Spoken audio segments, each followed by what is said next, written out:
Donc, je m'appelle Anne-Sophie Counet, je suis logopède, donc belge.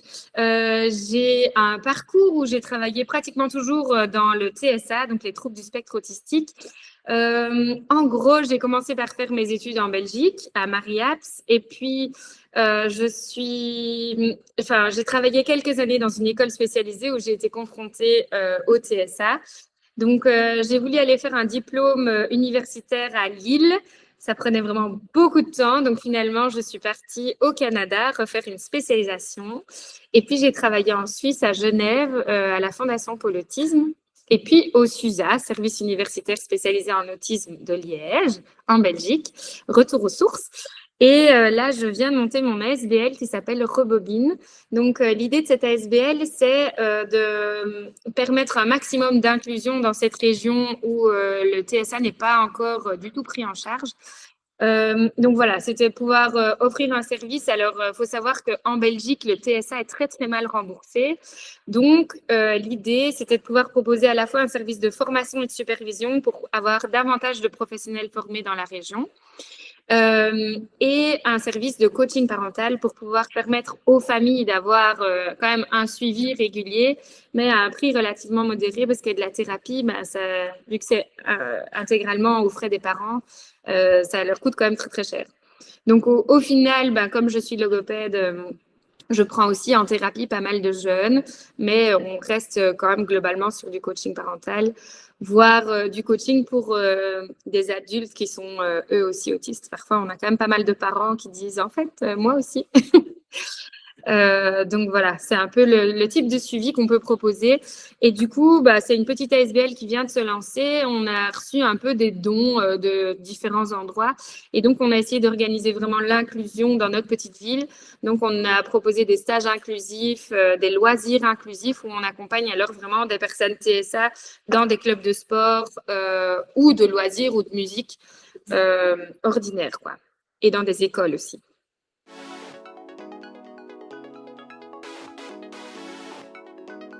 J'avais 11 ans et j'étais en 6e primaire. Donc, oui, chez nous, on est encore en primaire à cet âge-là.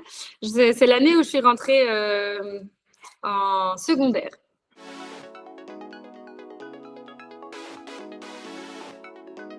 J'avais été voir la pièce du Dîner de cons à Bruxelles avec mes parents. Je crois que c'était cette année-là.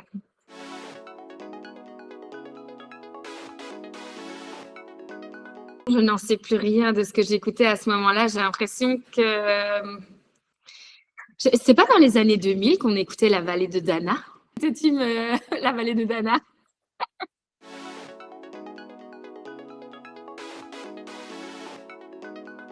En tout cas, j'ai regardé les frères Scott à gogo plusieurs fois. Mais est-ce que je l'ai regardé déjà en l'an 2000? J'en suis pas 100% sûre. Mais en tout cas, ça a été la série de mon adolescence. Ouais.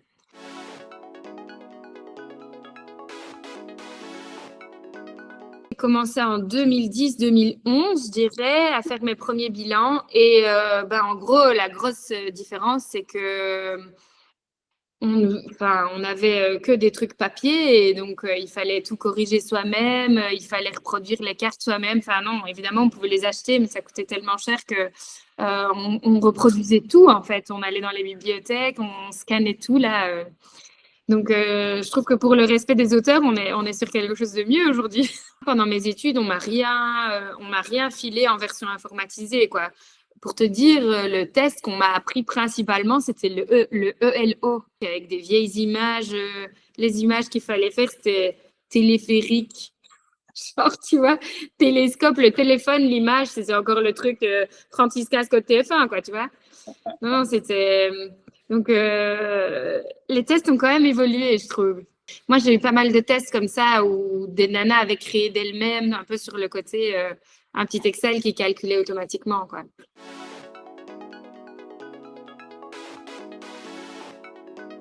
Je travaillais dans une école spécialisée et du coup, c'était encore tout version papier, mais je devais faire aucune demande de remboursement. Voilà, on m'attitrait simplement des classes et puis j'essayais de mettre mes priorités sur les patients qu'il fallait suivre parce que j'avais pas assez d'heures pour pouvoir les suivre tous. Et on n'était même pas tellement soumis à faire des bilans. On faisait vraiment petits trucs cliniques, on établissait des petits objectifs. Et dans le cadre d'un enseignement spécialisé, il n'y avait pas beaucoup de contraintes comme ça. C'était...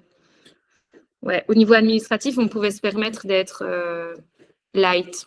Dans le spécialisé, si les règles ont changé et s'ils sont soumis à plus de critères, mais en tout cas, ils ne doivent pas répondre à certains bilans. Enfin voilà, je ne pense pas qu'il y ait une nécessité d'avoir tel score, telle échelle qui est reconnue pour que l'enfant soit pris en charge. C'est vraiment des logos qui sont salariés par l'établissement et qui prennent en charge les enfants quoi qu'il arrive. Donc voilà, et moi j'étais pas indépendante à l'époque en Belgique, je le suis que tout récemment en fait. Donc je sais pas exactement comment ça a évolué, mais par contre j'ai eu aujourd'hui justement parce qu'au niveau administratif j'étais un peu en galère, donc j'ai demandé des tips à une logo qui vient de se pensionner et elle me disait, t'imagines pas comme nous, justement, il y a plein de logopèdes qui se sont arrêtés par trop d'administratifs. Okay. Les bilans étaient super conséquents, il fallait répondre à 10 000 trucs, les mutuelles les faisaient revenir parce qu'il manquait quelques petites bribes d'informations dans les bilans. Et aujourd'hui, en Belgique, c'est un bilan très court de 2 pages où tu mets juste tes scores et où tu dis... en gros, que l'enfant doit être pris, tu es quand même tenu de faire un bilan plus étayé pour envoyer à d'autres professionnels ou à la famille, mais c'est en interne, quoi. Donc là, c'est un peu sous la forme que tu souhaites. Donc, je pense qu'on s'est vu alléger vachement le travail administratif et la rédaction des bilans. Mais quoi qu'il en soit, c'est des supports informatisés comme on a chez Happy Neurone, c'est super précieux pour gagner du temps, quoi.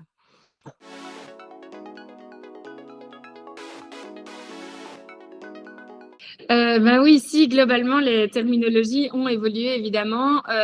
Moi, je suis spécialisée vraiment dans les troubles du spectre autistique et concrètement, la grosse évolution, elle est là, c'est qu'à l'époque, on parlait de troubles envahissants du développement et aujourd'hui, on parle de TSA. Donc, l'évolution, elle a été super marquée dans le domaine dans lequel je travaille. Mais bon, on a aussi tous les dysphasies qui peuvent être associées, qui sont aujourd'hui troubles du langage. Enfin, les évolutions en termes de terminologie, elles sont transversales dans les différents pays. On est toujours un peu en retard par rapport au Canada, par exemple, mais on est dans les mêmes terminologies globalement. Je sais qu'en France, vous utilisez encore beaucoup troubles de l'oralité alimentaire, ce qui au Canada, ils n'utilisent plus du tout. Et du coup, en Belgique, en tout cas, les formations que j'ai suivies, c'était aussi, on arrête de parler de troubles de l'oralité alimentaire. Mais j'imagine que vous allez suivre, en fait. Dans la littérature anglophone, t'as rien qui ressemble à ça, quoi. Ils ont essayé de plutôt prendre un terme qui traduit bien ce qui est dans la littérature un peu plus étayée.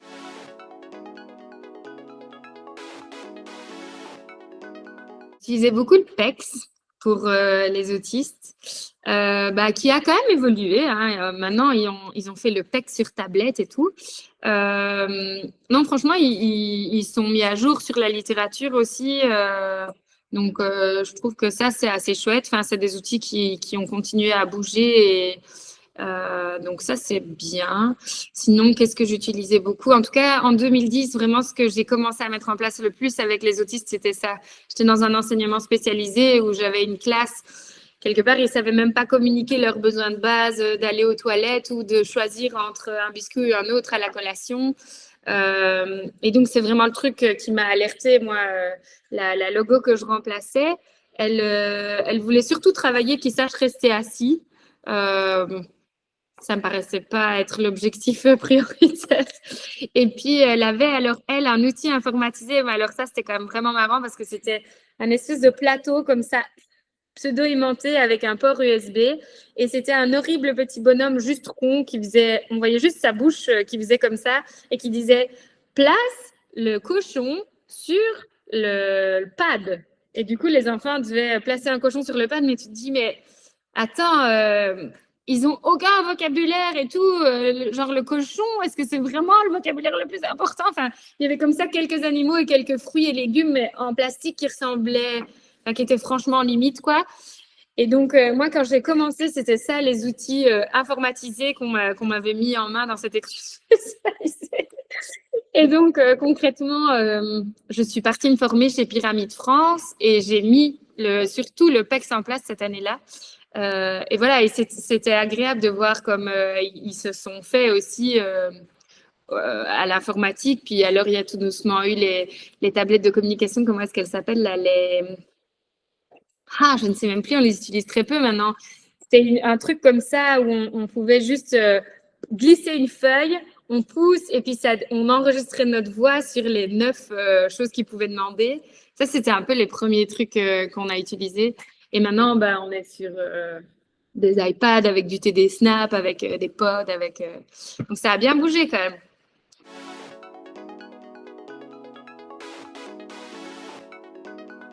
Je dirais que j'ai pas l'impression d'en avoir bénéficié parce que je n'étais pas indépendante à l'époque et je le suis aujourd'hui.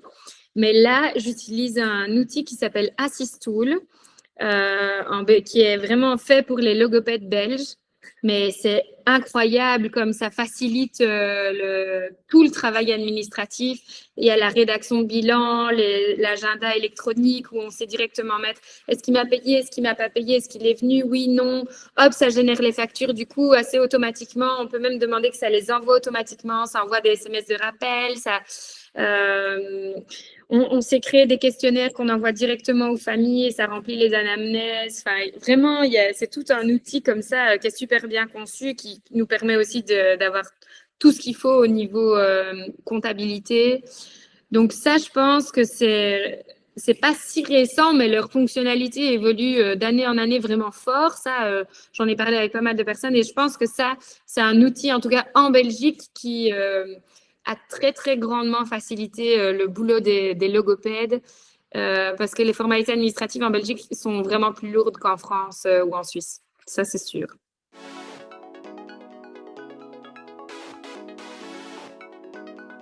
Moi, je dirais que non, c'était pas mieux avant. C'est sans doute tout aussi bien.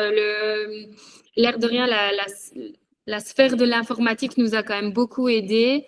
Après, on reste quand même dans un boulot très social où voilà, on est dans de l'humain, on fait évoluer les patients sur des capacités communicationnelles, sur du regard, de l'échange, des sourires. Donc, je trouve qu'on n'est pas trop parasité par l'informatique justement dans nos pratiques ou par les réseaux sociaux ou ce genre de choses qui, pour moi, sont vraiment moins bien dans nos années que ce que c'était à l'époque. Mais comme on garde un métier profondément humain, je dirais que les outils informatiques dans notre domaine, ils sont quand même plutôt une sacrée grosse béquille, quoi.